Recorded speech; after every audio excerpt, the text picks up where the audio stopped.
Hey, welcome back to Milton Daily Homes. Chuck here, and we got 3 properties today, and I'll be honest, it's not the strongest list, so if you want to hit stop now, I won't blame you at all. For those of you that do want to hang around, let's get started with listing number 1, which is at 544 Woodward. It's at 549, and so if this listing looks familiar, it is, because it sold in September of last year, and let's just call it low 4s.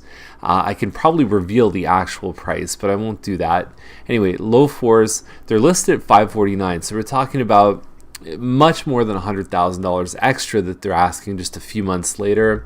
It was an electric baseboard heated home, and it looks like it's a gas forced air system now. It is very difficult to run the all the different things that you need for gas after having a home with electric baseboards, because there's no ductwork, there's no venting, and so I'm not sure what they did here. This is very high for this area, and it's very high for being on Woodward. It does have a nice lot. It says an indoor pool. It's actually an in-ground pool, and so the yard is quite nice. I'd be surprised where they could put $100,000 in this home. Unless we're talking about platinum coated sinks. I have no idea.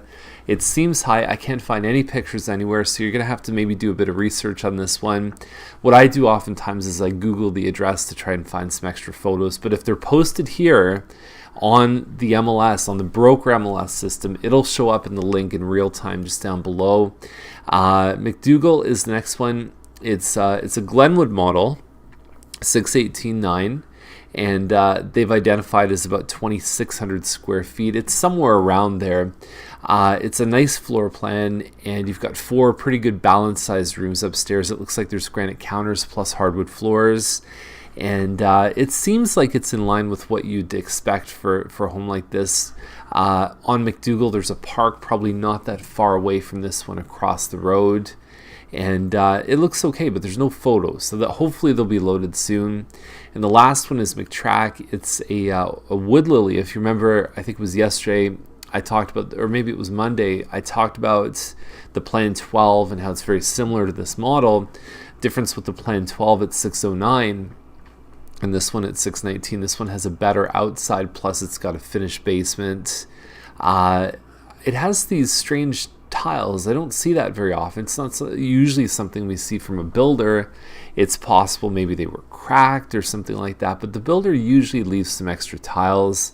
Maybe it was something related to the design. Maybe kids like to sort of leapfrog along the tiles. I have no idea, but you've got a dining room, plus directly adjacent to that is a bit of a living room, and then you have your kitchen and family. So when you see the front of the house, that garage sticks forward, and then you also have it opens up the floor plan a little bit more. It looks like there's no sidewalk here, which means you actually can park a car in front of both garage doors. Whereas if you have a sidewalk, you sometimes lose the driveway in front of this one here. The rest of the house looks pretty nice. The kitchen has the molding up top, stainless steel backsplash, all the rest of it. It looks like it shows reasonably well. And then they finished the basement here too. And they've got a drop ceiling, so nice and easy if you do have your projector. If you've got cords, put more pot lights in, and a kind of a neat looking bar there too. It looks like there's a little bit of a popcorn machine. Just a nice place to hang out. So overall, I would say this one's hitting well. Again, I compare this. There was a home, actually the same elevation, everything else on Yates, backed onto a school, and that sold, I think, for like 618 in the fall or something like that. So this is it seems to be very, very good. It seems like the value's there for sure. And that's it for today. So quick list, 3 listings. You may just have to check the link again for the photos for the first 2. On Woodward, I'd be very surprised if they got that price. I don't know what kind of renos they did to it. And then the second one seems like it's in a fair range, but just check the photos out and have a great day, and we'll see you tomorrow with more Milton Daily Homes.